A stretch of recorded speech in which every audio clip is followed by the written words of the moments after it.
Hey everybody, welcome back to the channel. For today's video, you're about to witness one of the most desperate and insane things that the liberal government is trying to put forward, and it was announced by none other than our immigration minister, Mark Miller, and this is what he had to say. Today I'm very pleased to announce that we are launching new pilots that will provide permanent residency status for caregivers as soon as they arrive in Canada. The biggest change coming in these new pilots will be providing a one-step immigration process. Before, caregivers first needed to get work permits and then obtain work experience before applying for permanent residency. Under the new rules, we're simplifying the process and providing them with a clear, straightforward pathway to stay and care for our loved ones.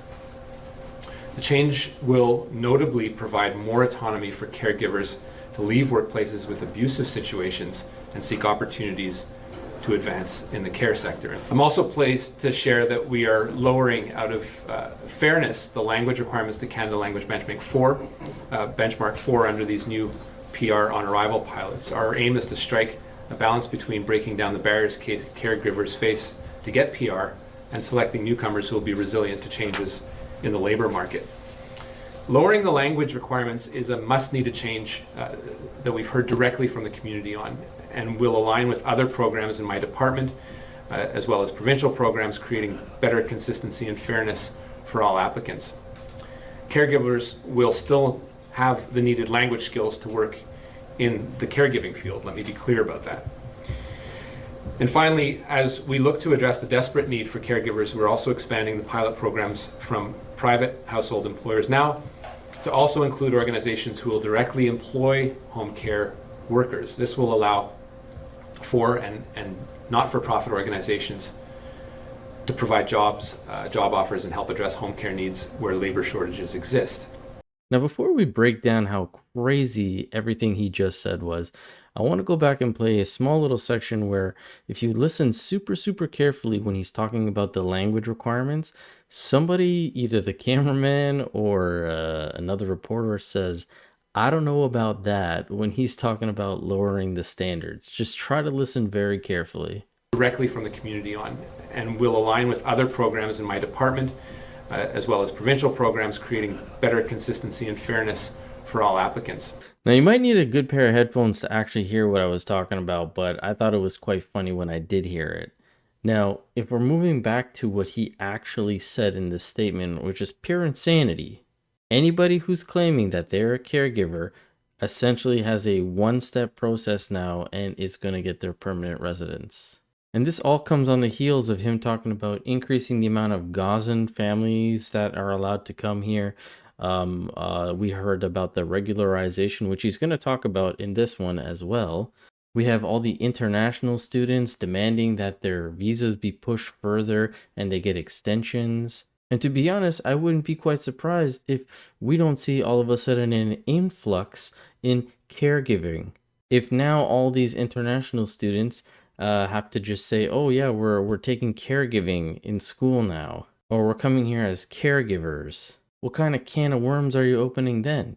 This pilot project is going to create so many back channels and loopholes, and our government is already filled with them. And international students are taking advantage of that right now. We had a video just released today from True North where Harrison Faulkner got one of the agents, I think they're called, to admit that this is how they promote it. Now, he did mention that it's actually the Canadian government, the Canadian schools that are also participating in this, but there's loopholes that are already being taken advantage of, and now this is just going to open up another avenue for people to get permanent residence and supersede the whole process of applying to become an actual Canadian citizen. And this is the clip from Harrison talking to that gentleman. On different issues, the government has the information. And who is telling students before they come to Canada that going to colleges is going to get them PR? Because of course people come here with the expectation that they're going to be able to get PR. Who is doing that? Is it agents? Yes. Is it groups like maybe like you've heard of groups like Apply Board who are involved in things like this? Like Absolutely. Colleges are involved. You know what the government website says?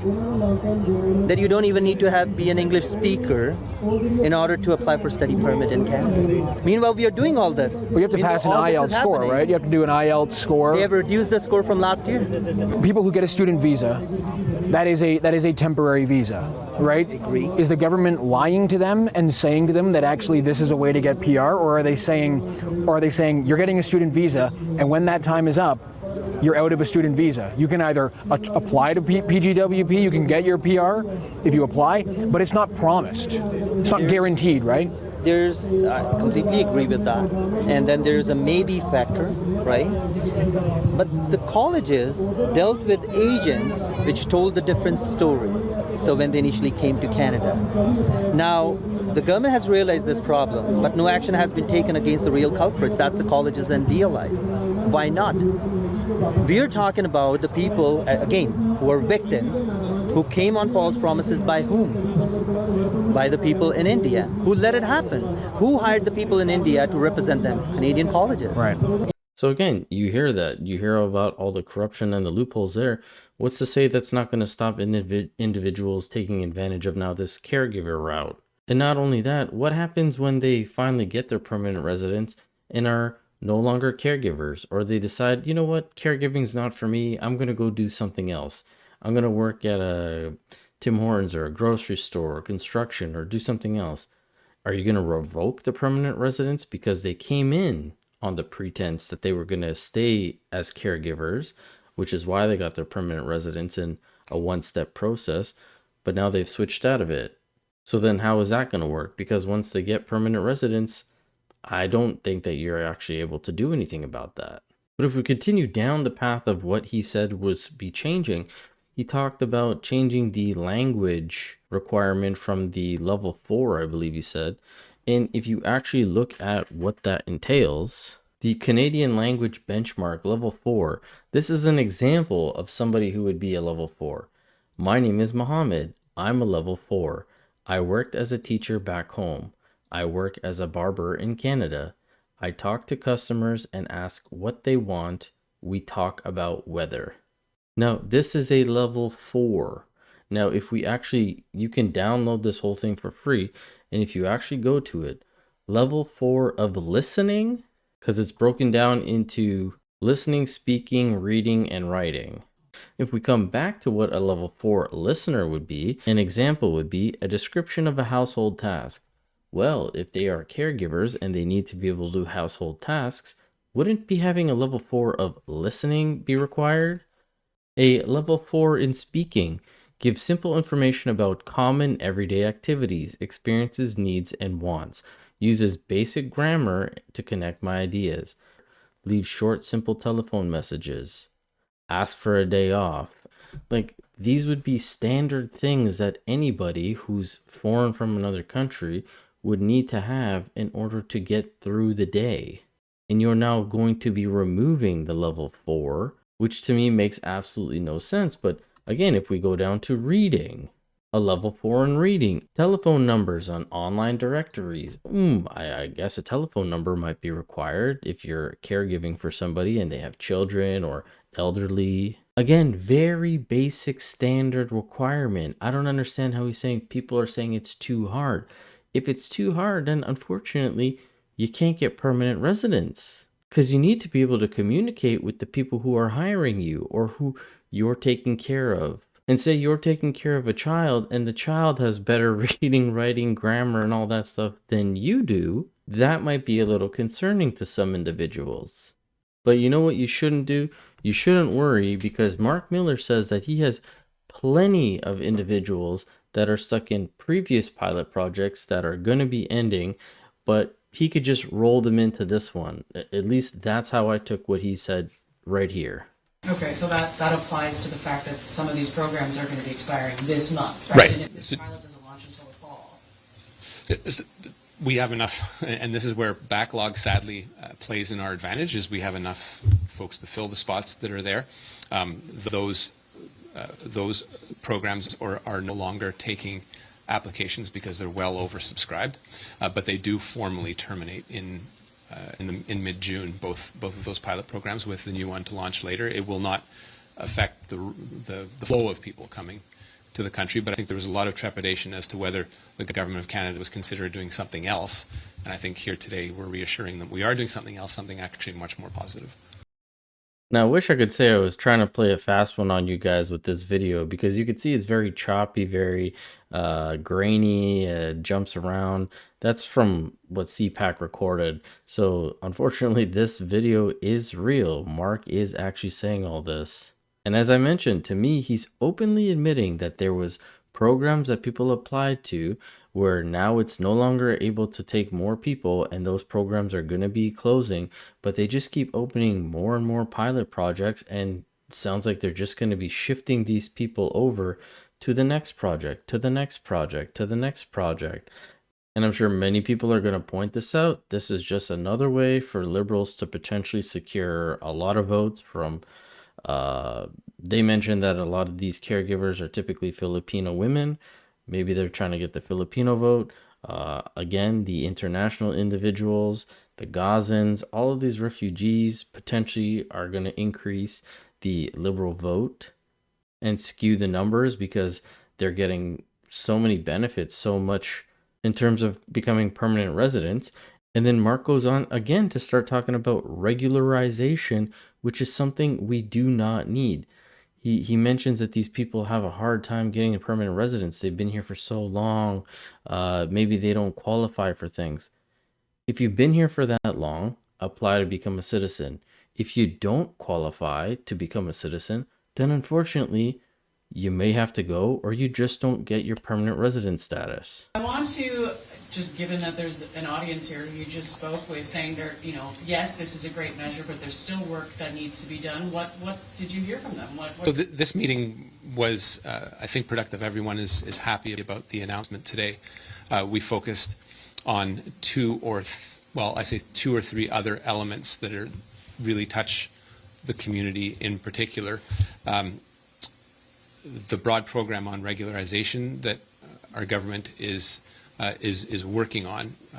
I have said recently, but it's no secret to anyone that there are challenges in and around gaining that consensus in government as to whether a broad regularization program is the right thing to do at this point. Doesn't change the mandate letter that was issued to the minister at the time from the Prime Minister that we have to look at pathways towards regularization of people that have been here in Canada for a long time and deserve to be Canadian. And so that's sort of something that's still very much in the mix. They were here to advocate very much for the regularization of people that have been in the home caregiving space and have for whether it is abuse, exploitation, falling out of status, inability to necessarily meet some of the strict permanent residency parameters that we've put into place. Been here, have kids, are Canadians by any other name, but cannot get that paperwork. It doesn't change that resolve, but what that looks like right now is still quite uncertain. So they're here advocating and pushing me as they should on those elements. And then consistency in what you mentioned in your question, which is how we make the current programs, which have, my department loves pilot projects. I don't know. Like, this guy's laughing and saying his department loves to put out pilot projects and everybody's happy and on board with this. Let me tell you, I'm gonna say a vast majority of individuals are not happy with this. They think that you guys should probably stop doing pilot projects, especially when it's messing with the system this much. No other place. You couldn't do this in any other place. Japan, India, like, you're a foreigner there unless you apply for your citizenship and you have to go through the proper process of becoming a citizen. You can't just show up at those places and be like, you know what? Can you lower all the standards for me? I don't want to take your language test. I don't want to do this. It's too difficult. They'd say, okay, then leave. If you're not going to learn, then leave. Oh, your visa expired? Sorry, you gotta go.